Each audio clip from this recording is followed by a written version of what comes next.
This is a mock interview conducted by ForumIAS Academy at New Delhi. The interview panel includes eminent academicians, retired bureaucrats, and other luminaries. The objective of the program is to acquaint the candidate with the format and expectations of the personality test conducted by UPSC.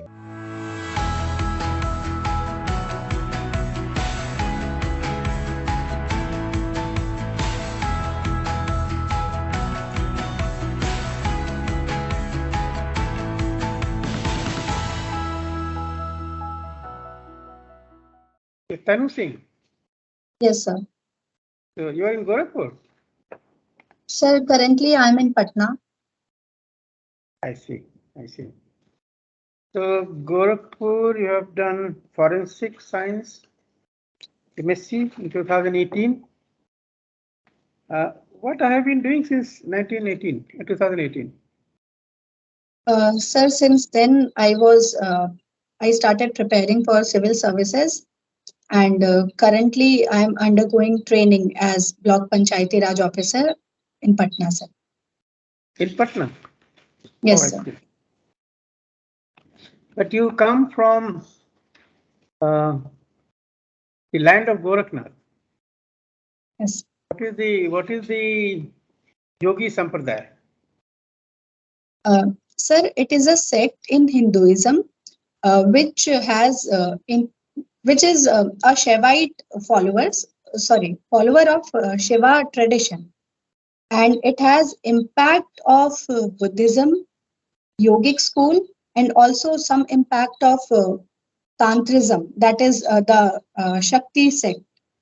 And the initial gurus of this Nath Sampradaya, they were Guru Matsyendranath and Guru Gorakhnath, after whose name the city of Gorakhnath has got its name.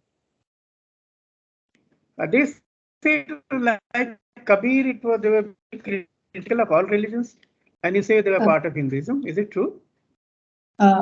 Yes, sir. They are. The Yogi Sampradaya was critical of all religions, like Kabir. This is one perception. But you were saying that Sampradaya part of Hinduism. Is it? Sir, are you sure what you are saying?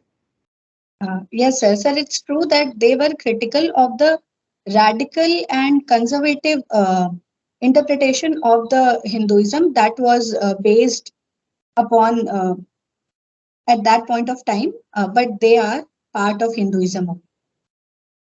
Okay. They were also called Kankata Yogi.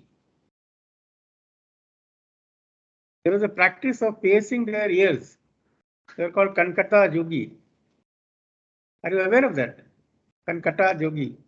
Sir, I'm aware of the practice, but I'm not aware of the rationale or idea behind that.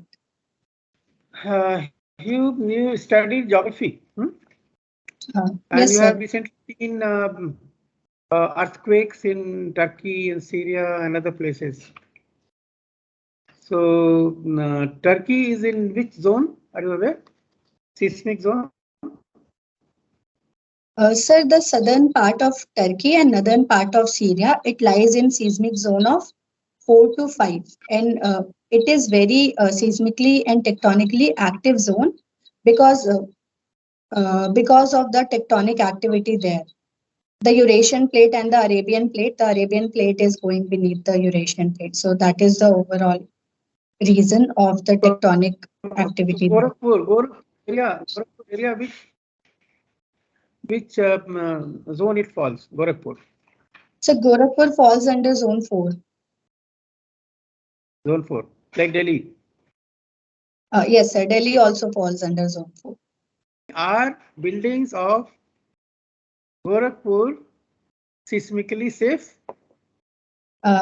No, sir. Most of the buildings are not seismically safe because there is this practice.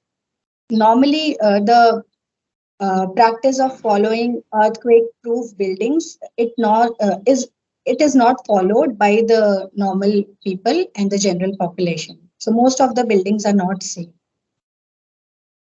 So there is a saying that most of the buildings that fell in Turkey, they also did not follow proper building codes. Yes, sir, but So, in case of Turkey, so is Delhi. So then what will happen? Suppose something happens, and suppose you are a collector in Gorakhpur, and such an earthquake comes and there was devastation. How will you react? What will be your first reaction? sir, the first reaction would be evacuation, because it is the early few hours where most of the lives can be saved, because people are they are trapped in the debris. So first response will be evacuation, followed by proper medical team and the medical staff facility available. And the third would be provision of essential supplies to the people, and proper relief measures. Post that, it is these things will be followed during the disaster and just after that. And in long term, there should be proper preparedness measures, and buildings should be made more resistant to earthquake, where they can withstand the shocks. And in long term measures, second thing that we can follow is proper sir, currently I'm just able to recollect these points. Thank you. I mean, after that, you have to do rehabilitation, of course. That is, of course, another thing. Now, suppose Yes. you are, I mean, is there any way to assess, to forecast earthquakes? Is there any modeling No, done for earthquakes? so normally scientists they predict, but it is not a proper prediction kind of thing. For example, there is prediction that there is Himalayan gap near Delhi NCR region because of crustal shortening. But then exact time or place of epicenter cannot be predicted.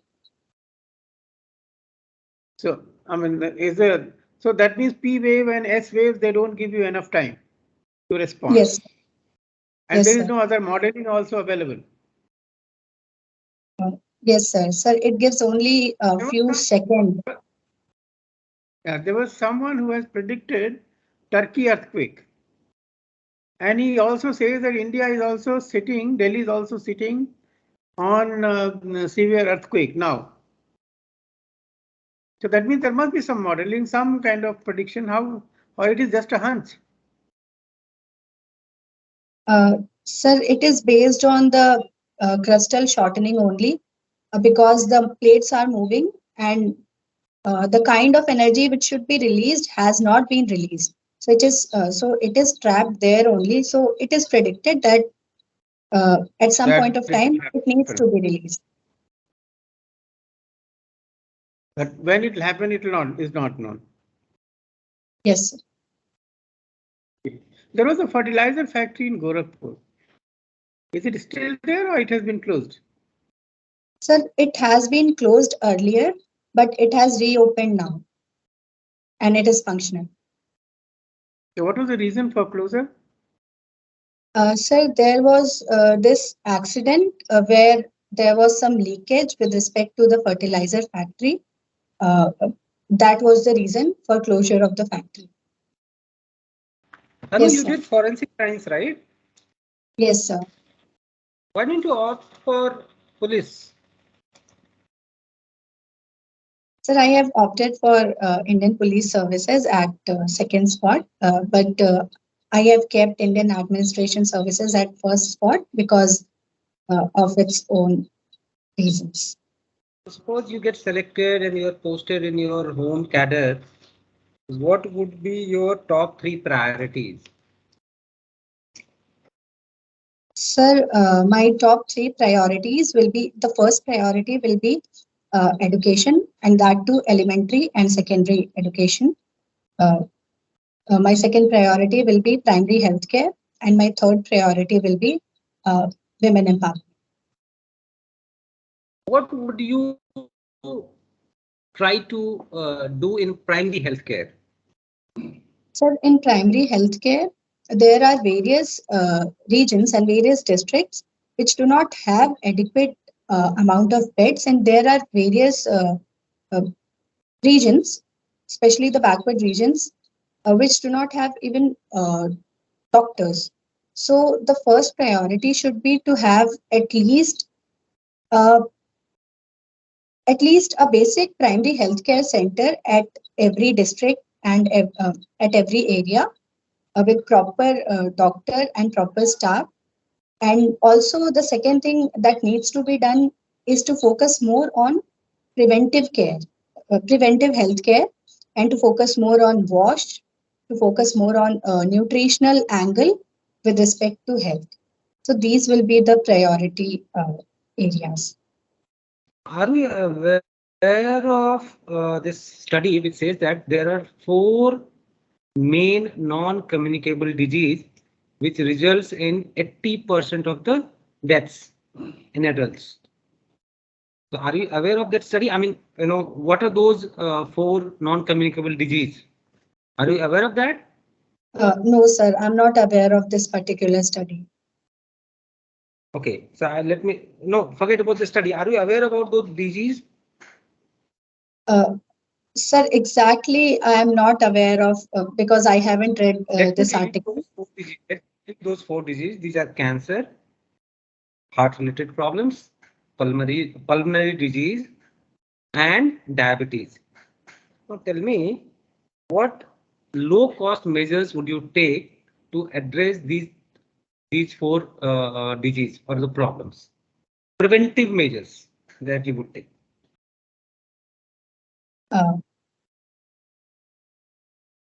Sir, with respect to preventive measures, sir, the first thing could be to live a more healthy lifestyle, because a disease like diabetes and somewhere diseases like cardiac arrest, they are mostly related to bad lifestyle disease. They are bad lifestyle diseases. So the first thing will be to focus more upon a healthy lifestyle. For example, government is undertaking the Fit India campaign in that regard.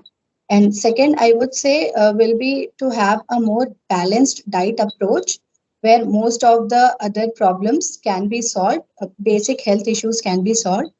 And sir, with respect to cancer, I'm not aware of any exact preventive measure, but smoking habits, they can be definitely done away. And yes. So would you not think of some low-cost equipments to test this disease at the healthcare centers? Sir, there is a glucometer to test diabetes. Sir, I can think just of this only, glucometer.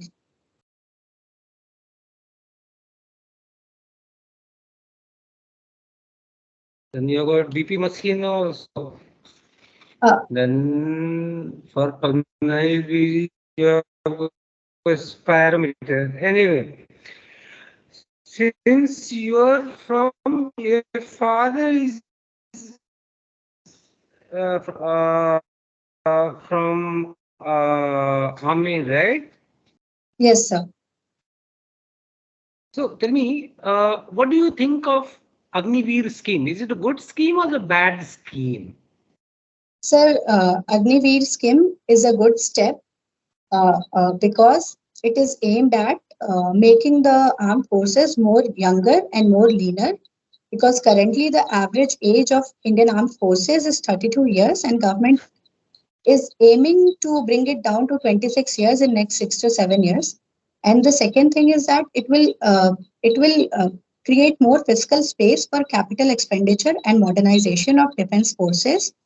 And the third thing is that it aims to make armed personnel more tech savvy in field of future and more modern warfare. And the fourth is that it has allowed even the women to take part as Agniveers, which is definitely a very welcoming move. You are right now serving as block panchayati officer? Yes, sir. I am undergoing training. What are the reforms that are required at panchayat level in India? Sir, there needs to be more devolution of power and responsibility because since this clause is in voluntary list, so many states haven't done it yet. States like UP, Bihar, they haven't devolved enough powers and responsibilities to the panchayat. The second would be to give more taxation power to the panchayat so that they can have their own source of revenue. Because normally the source of revenue is mostly in form of grants and aids from center and state, which is more of a tied nature. And third, I would say that needs to be reformed is uh,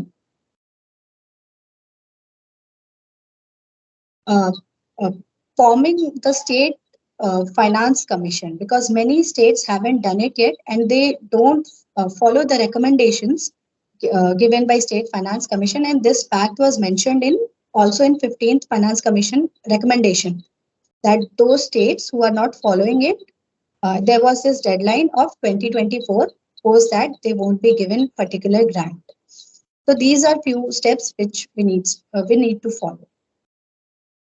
Okay, I agree with your third step, but your second step about taxation, I believe there are studies that says that panchayat themselves are not willing to take up taxations.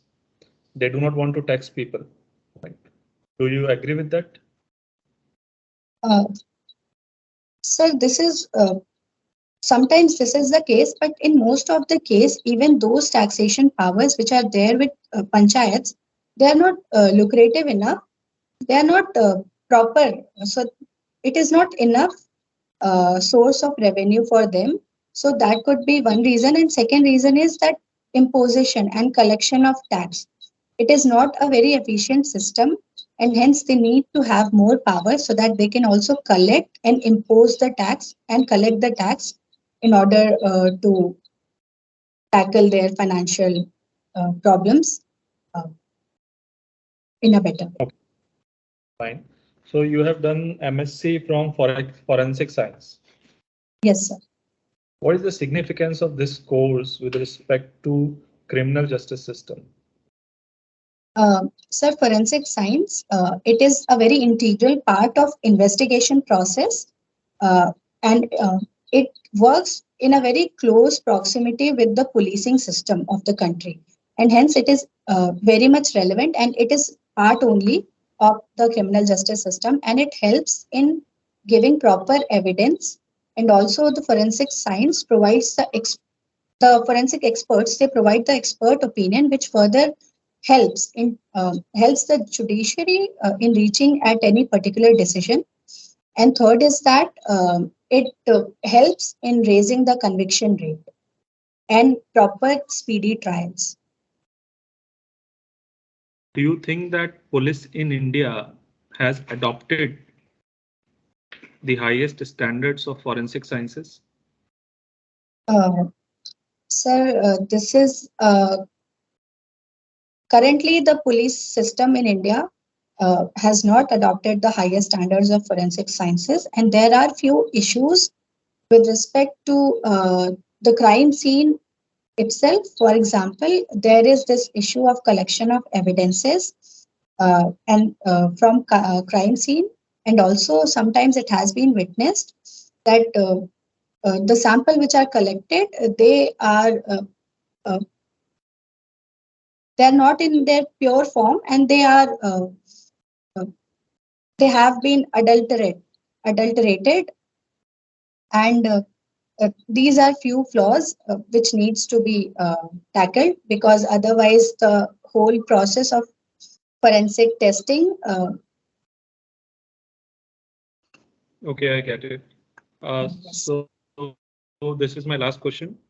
What are the values that you have learned from your experience in NCC and how they will help you in administration? Sir, NCC, it helps in overall personality development of a person, and few things that I have been able to learn from that, which will help me in administration, are the first thing is the teamwork. that a person should be able to fit into a team and to go as per the vision and aims of the team.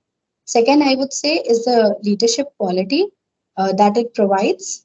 And third, I would say, is to have balance in to have a more disciplined, to follow a more disciplined lifestyle. These three things I can currently think of. Okay, thank you, Tanoo. Okay, so you are from Gorakhpur. Can you Yes, tell me sir. some of the major issues of Gorakhpur? Sir, the first major issue of Gorakhpur is healthcare system, where it is there has been various cases where it has been found that it is not up to mark. Second, I would say, is the issue of illiteracy. That literacy level of Gorakhpur is just 67%, which is way below national average. And third is the agrarian distress and the issue of distressed out migration, which is due to two factors. The first factor is agrarian distress, and the second factor is a lack of local industrial base. These are the three major issues of Gorakhpur. Okay. Why the city of Gorakhpur is having so much cases related to Japanese encephalitis? Sir, there are various reasons for that. The prime reason is with respect to its geography, because since it lies in a Tarai belt and during monsoons, it is prone to get those viral infections, and it is endemic in the region. The Japanese encephalitis is endemic in the region. Second is the overburdened healthcare system, because since Gorakhpur is the Gorakhpur healthcare system is the only tertiary healthcare system in the region, and it just not get, apart from getting cases from district, it gets cases from nearby districts also, and also from areas of eastern Bihar. So it is heavily overburdened. And the third reason is lack of sanitation and proper drinking water. This is also a major reason behind outbreak of Japanese encephalitis. You are saying that it is just because of Tarai region that a lot of mosquitoes are infesting, and Japanese encephalitis is also because of mosquitoes, right? Yes, sir. Why other vector-borne diseases like malaria and dengue is not so much, coming into the picture as the Japanese encephalitis cases are emerging?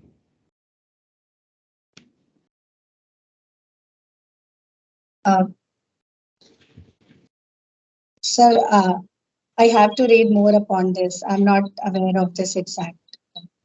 You are forensic science postgraduate, so my question is, how do you preserve evidences in forensics? Sir, the evidences are normally kept in a closed glass container, and the container should be airtight. And if it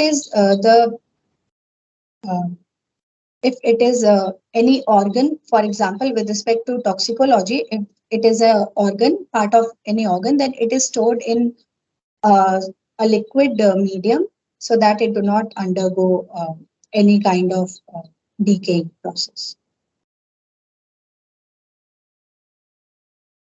Are we going to follow cryopreservation for any of the evidences? Sir, I'm not exactly aware of the current. Okay, my last question is, the crypto assets or crypto trading has been brought under PMLA. Yes, sir. Are you aware of this issue? Yes, sir. Why? Sir, it has been brought under. Yes, sir. So can you tell me why they have been brought under the ambit of PMLA, crypto trade or crypto assets? Sir, the crypto assets have been brought under ambit of PMLA, because normally it provides anonymity, and which is a very attractive resort for those who are indulged in money laundering process. So in order to combat money laundering, the government has brought it under PMLA to have a better regulation of crypto asset as well as virtual digital assets. And the second reason is to broaden the tax base and tax net. Government has gone for these regulations, and these are in coherence with the FATF recommendations. Okay. Thank you. Thank you, sir.